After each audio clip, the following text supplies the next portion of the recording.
다음은 최태성 국장의 공부합시다를 바로 진행시키겠습니다. 올라오십시오. 충성! 네, 공부합시다. 최태선입니다. 오늘은 태블릿 PC가 발견 새로이 증거로서 채택된다고 난리를 쳤는데 나온 것이 아무것도 없습니다. 그 보고서를 포렌식 법의학 보고서라고 합니다. 그 포렌식 보고서를 간략히 한번 검토해 보겠습니다. 특별히 이것은 도태우 변호사가 대통령님을 변호했던 변호인단 중에 한 분이고 우리 국권을 지원하고 있는 도태우 변호사께서 얘기하신 것이기 때문에 여러분께 그 메시지를 전달합니다. 다음 이 엄청난 우리나라의 국난, 최대의 국난이며 세계적인 뉴스거리가 된 이 박근혜 대통령에 대한 엉터리 탄핵이 시작된 것이 바로 JTBC, 손석희 태블릿 PC 언급건입니다. 그런데 태블릿 PC가 증거 능력이 부족하다고 많은 비판이 있었습니다. 그랬더니 어쩌면 태블릿 PC는 애초부터 필요 없었는지 모릅니다 라고 했던 그 손석희의 뻔뻔한 얼굴이 저는 기억에 생생합니다. 다음. 그런데 이 문제의 JTBC에는 최순실 이 사람의 셀카가 엄청 많이 있다, 사진이 엄청 많이 있다, 그렇게 이야기를 했는데 여기에 사진이 이 두 가지 6장밖에 없습니다. 사진이. 그래서 그 사진조차도 자기가 찍은 이 사진입니다. 오른쪽에 있는 걸 보시면 두 팔이 다 있는데 저걸 셀카라고 한 겁니다. 그래서 최순실 팔이 3개인가 라는 이런 의문이 나올 정도로 자기가 찍었다라고 하는 것인데 팔이 두 개인데 어떻게 자기가 찍습니까? 그래서 이것은 엉터리다 하는 것이죠. 사진이 토탈 1876장이 있었는데 겨우 6장만 자기 사진이고 그것도 자기 팔로 찍을 수 없는 것을 저기다 넣어놓은 것이라고 볼 수밖에 없는 것입니다. 다음. 그리고 최순실 이 사람으로 하여금 드레스덴 연설문, 독일의 연설문을 수정시켰다 이래가지고 사실은 저도 그때 굉장히 낙담하고 흥분했었는데 이것을 보니까 문서를 보낸 거하고 수정이 완료된 시간이 단 1초 차이 납니다. 1초 만에 최순실 씨는 마법으로 문서를 수정을 한 것입니다. 1초 만에. 받은 시간과 수정이 완료된 시간이 1초입니다. 1초. 과연 1초 만에 어떻게 수정을 할 수 있었겠느냐 하는 겁니다. 그래서 연설문을 1초 만에 수정한 것이 아니고 그냥 저장만 했다라고 보는 것이 훨씬 더 타당한 것이라고 이렇게 볼 수 있겠습니다. 다음. 그리고 수정을 했다고 하는데 태블릿 PC에는 여기 어르신들은 잘 이해를 못 하시는 분도 있으실 거예요. 문서 작업을 이렇게 하다 보면 문서를 수정할 수 있는 게 있습니다. 근데 수정할 수 있는데 여기 봐주십시오. 저분도 그냥 애국자신데 헌법 개정하면 안 된다는 걸 주장하시는데 조금 포인트가 안 맞은 것 같습니다. 수정을 하려면은 그 프로그램이 있어야 되지 않습니까? 근데 이 최순실 씨 태블릿에는 수정할 수 있는 프로그램이 없고 한글 뷰어라는 것이 있습니다. 뷰어는 뭐냐면 본다. 이게 뷰거든요. 이렇게 보기만 하지 고칠 수는 없는 프로그램이 거기 깔려 있는 겁니다. 그러니까 읽는 건 읽는데 고칠 수는 없는 겁니다. 그 고칠 수 있는 프로그램이 없는데 도대체 어떻게 연설문을 수정을 했다는 말인가? 이것이 우리 지금 법의학 포렌식 보고서에 나와 있는 이야기입니다. 다음.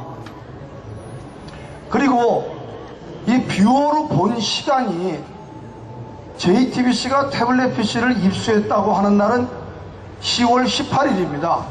10월 18일인데 여기서 문서가 오고 간 날, 이것은 24일, 25일입니다.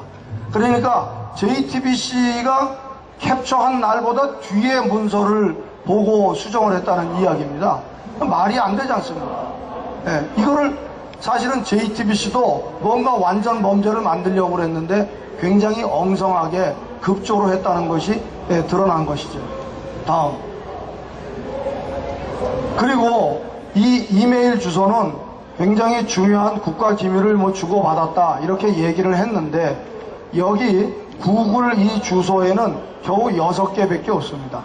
자동으로 주고받은 그 파일이 6개밖에 없는데 엄청난 국가 기밀이 왔다 갔다 한 것이 이 주소다라고 했는데 실제로는 엄청난 게 아무것도 없었다는 거죠.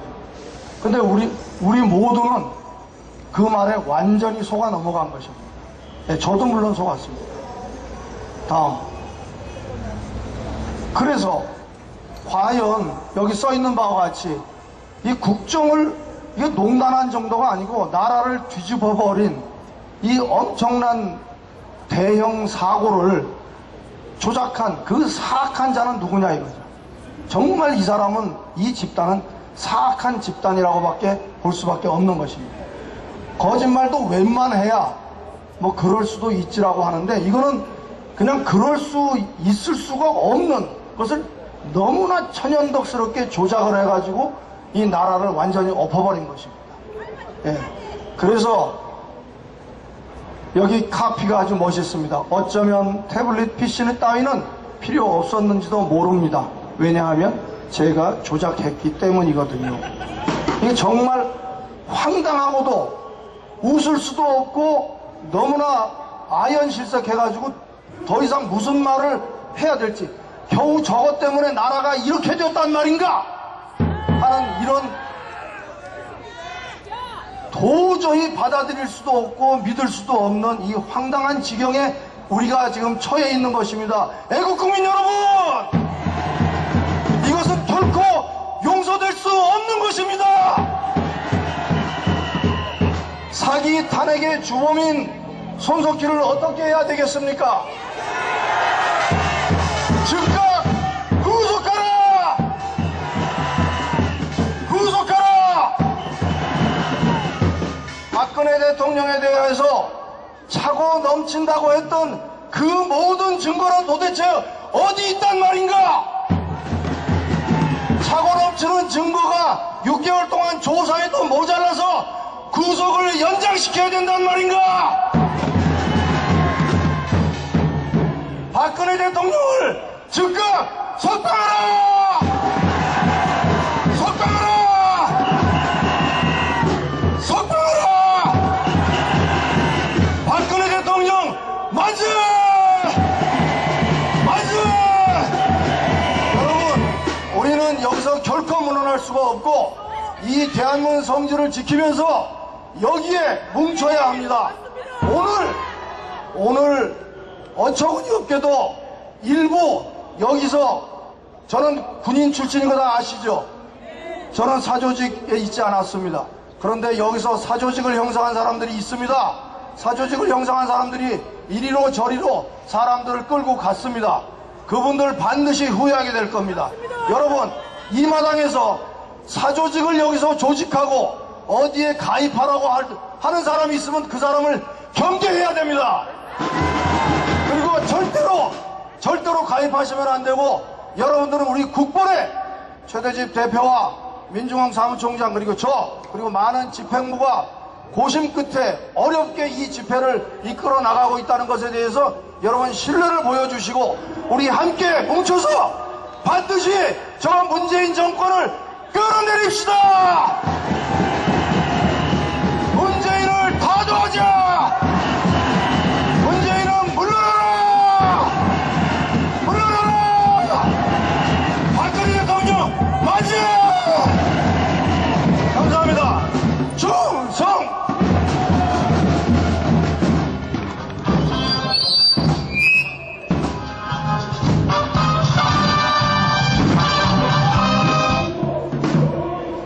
여러분, 제가 알려드릴 게 있어서 잠깐 올라왔습니다. 방금 최태성 국장님 PT 잘 보셨죠?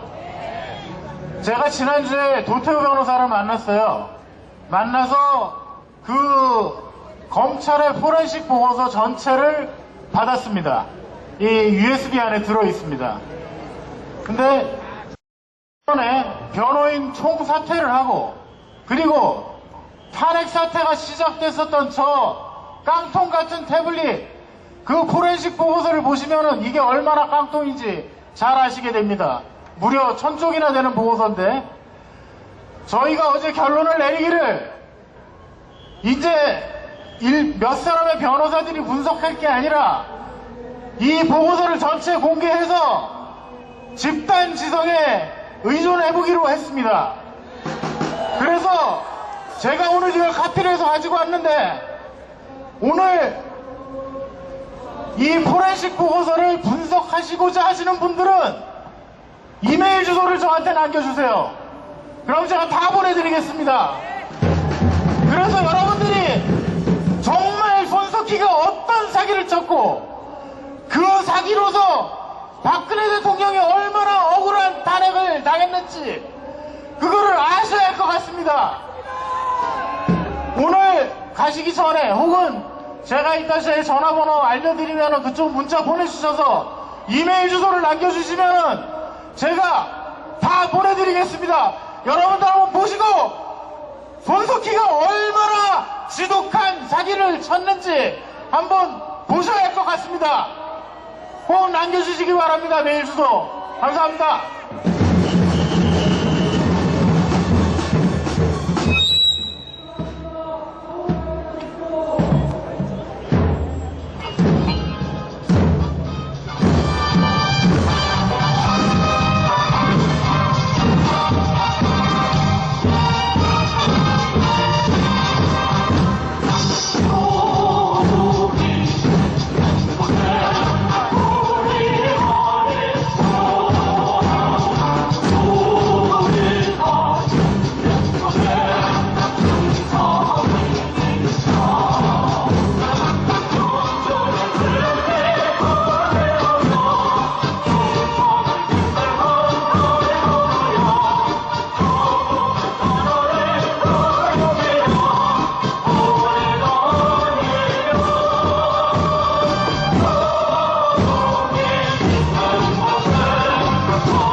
감사합니다. 11월 14일은 박정희 대통령 탄신 100주년입니다. 행사가 목동 주 경기장에서 박정희 대통령 기념재단 주관으로 공연이 경축 문화행사가 있을 계획이고, 구미에서는 박정희 대통령 구미생과 보존회가 추진하고 있는 탄신 100주년 행사가 있을 계획입니다. 당일날 국본도 그 행사에 참석할 것입니다.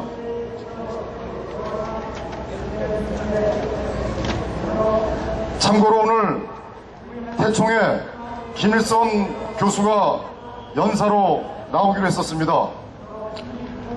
어젯밤에 예기치 않게 제가 전화를 드려서 그 참석을 좀 하지 말아달라고 제가 전화를 드렸었습니다.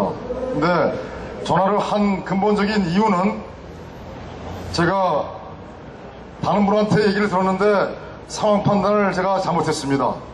그래서 이 자리를 빌어서 태총의 김일성 교수에게 사과를 드리도록 하겠습니다.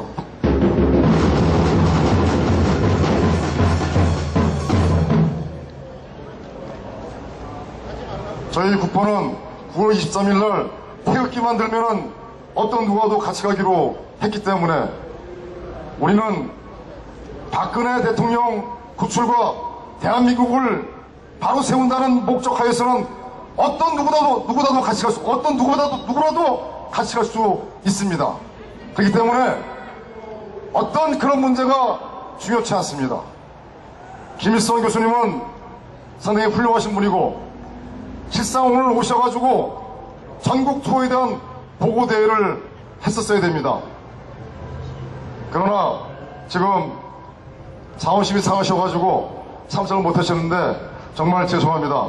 다음에 꼭 참석하셔가지고 같이 했으면 좋겠습니다.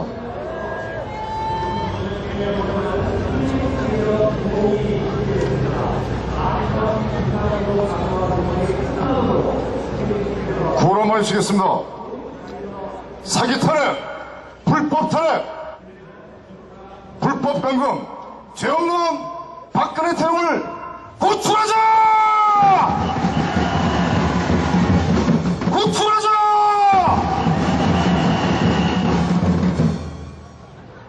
박근혜 대통령 중심으로 총단결 단결하자!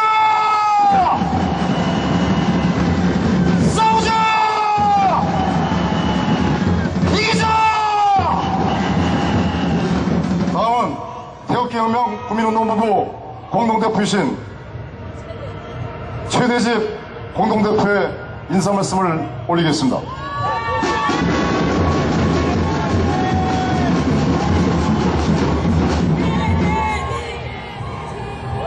예, 안녕하십니까. 27차 태극기혁명 국민대회가 다시 열리게 되었습니다. 참으로 다행스러운 일이고 우리 대한민국을 위해서 좋은 일입니다. 태극기혁명 국민운동본부의 공동대표를 맡고 있는 최대집이라고 합니다. 반갑습니다.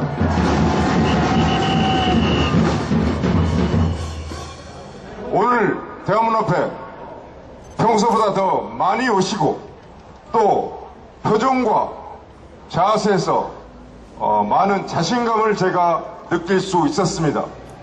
그 이유가 무엇이었을까 제가 곰곰이 집회 현장을 지켜보면서 생각해 보았습니다. 그것은 바로 지난 10월 16일 날 금주 월요일 박근혜 대통령께서 재판장에서 발표한 정치 성명 그 내용에서 가장 중요한 입장을 발표하였기 때문이라고 저는 생각을 하고 있습니다.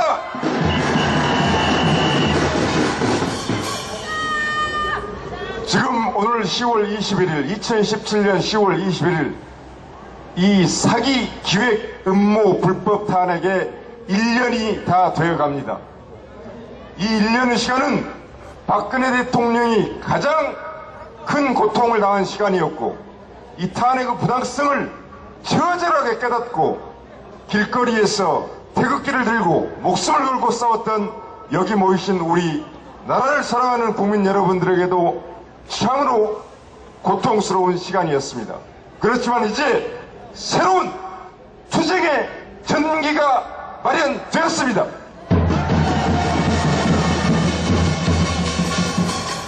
지난 10월 16일 정치성명회 가장 중요한 내용은 두 가지입니다. 첫 번째, 재판은 법치를 가정한 정치 보복이다. 법치주의를 존중한다는 차원에서 다른 언론, 국회, 검찰 다 사기를 치고 거짓말을 치고 제 멋대로 천방지축 미친 자들처럼 난리를 치는데 그래도 우리나라의 사법부, 재판부, 법원이 헌법과 양심에 따라 재판을 할 것으로 생각을 하고 재판에 응했었다. 그런데 그러한 기대를 일말의 기대도 할 수 없게 되었다는 것을 명백히 선언을 하였습니다. 이 말은 박근혜 대통령의 이 말씀은 무슨 말씀인가? 재판을 인정하지 않겠다는 것은 지금까지 99.9% 언론이 1년여 기간 동안을 계속해서 되풀이했던 거짓, 사기, 불법적인 그런 어떤 보도들과 검찰의 망나니 행태, 국회의 불법적이고 위헌적인 탄핵, 그리고 헌재의 위헌적 불법적 탄핵, 그리고 그에 이은 구속수감, 재판 과정 전체를, 즉 과정 전체를 박근혜 대통령이 무효한 것이고 인정하지 않겠다는 것을 국민 앞에 선언을 한 것입니다. 바로 우리가 지난 1년간 혹한 거리, 혹서 거리에서 끊임없이 주장했던 그 내용과 정확하게 100% 일치합니다. 이 사태에 처해서 우리가 앞으로 어떻게 행동해 나가야 될 것인가, 어떻게 싸워 나가야 될 것인가에 대한 투쟁 전략과 전술 지침은 현실 인식, 냉철한 현실 인식에 근거해서 이루어집니다. 박근혜 대통령의 이번 정치 성명 중 첫 번째 부분은 전 탄핵 과정이 무효였음을, 전 탄핵 과정을 인정할 수 없음을 명백히 선언함으로써 우리가 앞으로 확실하게 투쟁할 수 있는 그 분명한 어떤 입장, 정치적인 현실 인식을 확고히 했다는 점에서 매우 중대한 역사적 의미가 있는 것입니다. 두 번째, 어떻게 싸워야 될 것인가에 대해서 포괄적인 말씀을 하였습니다. 어떻게 싸워야 될 것인가? 지금보다 더 큰 역경과 고난을 겪더라도 박근혜 대통령의 말씀입니다. 나를 지지하는 국민들과 함께, 그게 누굽니까? 바로 우리들입니다.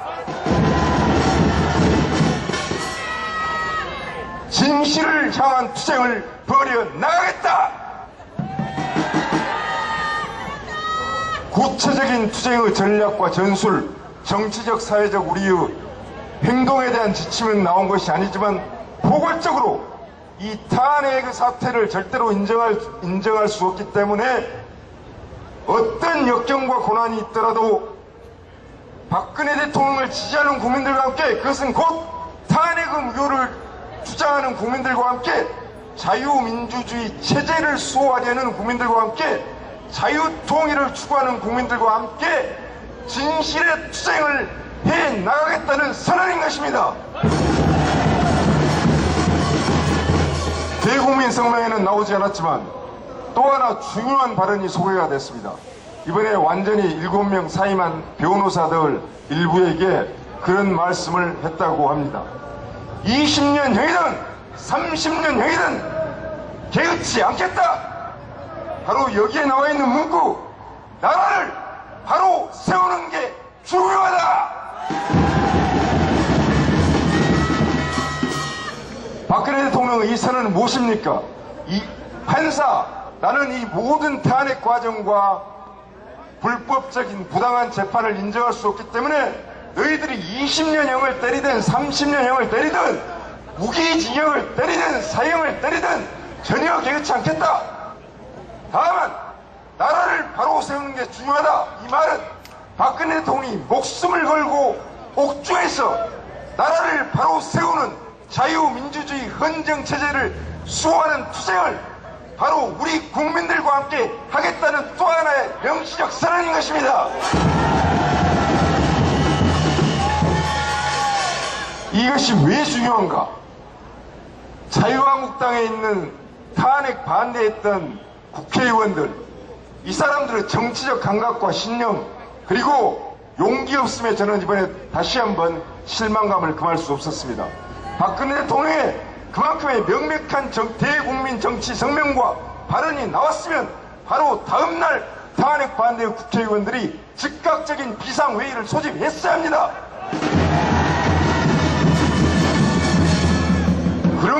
않으니까 어제 바로 윤리위원회인지 뭔지를 자유한국당에서 소집을 해서 박근혜 대통령에게 자신들에게 가장 큰 정치적 혜택을 그동안에 수십 년간 준 박근혜 대통령에게 탈당 권유의 소위 징계를 내리고, 그리고 서청원 의원과 최경환 의원의 탈당 권유의 징계를 내렸습니다. 공격을 당한 것입니다.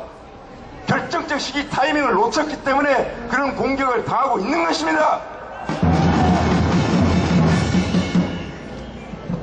하지만 자유한국당이 이번 주에 자신들의 입장, 정체, 신의도, 의리도 모두 다 저버리고 바로 눈앞의 정치적인 작은 이득만을 위해서 우리는 가겠다.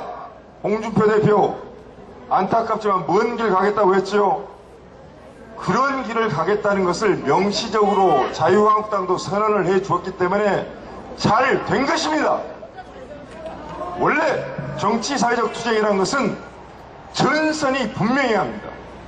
대의 명분이 분명해야 되는 것이고, 대의 명분을 가장 높게 세워야 되고, 그리고 그 대의 명분 아래에서 전략과 전술, 정책이 나와야 되는 것이고, 또 그만큼 중요한 것이 그 투쟁을 이끌어 나가야 구심점, 인물이 있어야 한다는 것입니다. 그런데 이제 박근혜 대통령이 투쟁을 선언했기 때문에 우리는 대의 명분, 전략, 전술, 구심점이 되는 인물까지 투쟁의 모든 기초 조건을 확실하게 우리는 갖추게 된 것입니다.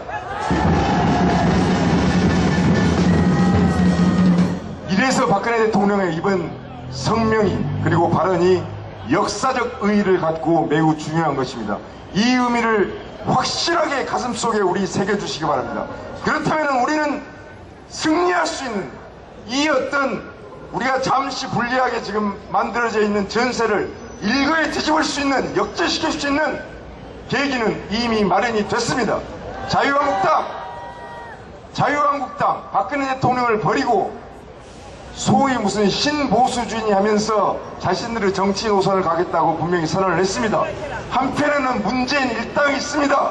친북, 종북, 좌파, 국가의 미래 성장 동력을 좀먹고 있는 문재인 일당, 그리고 우리나라 정치사회운동 투쟁의 한 중심에 진실과 정의와 선이라는 가장 중요한 가치를 가지고 박근혜 대통령을 총사령관으로 모신 우리 태극기 집회, 나라사랑 국민들이 그 중심에 있는 것입니다.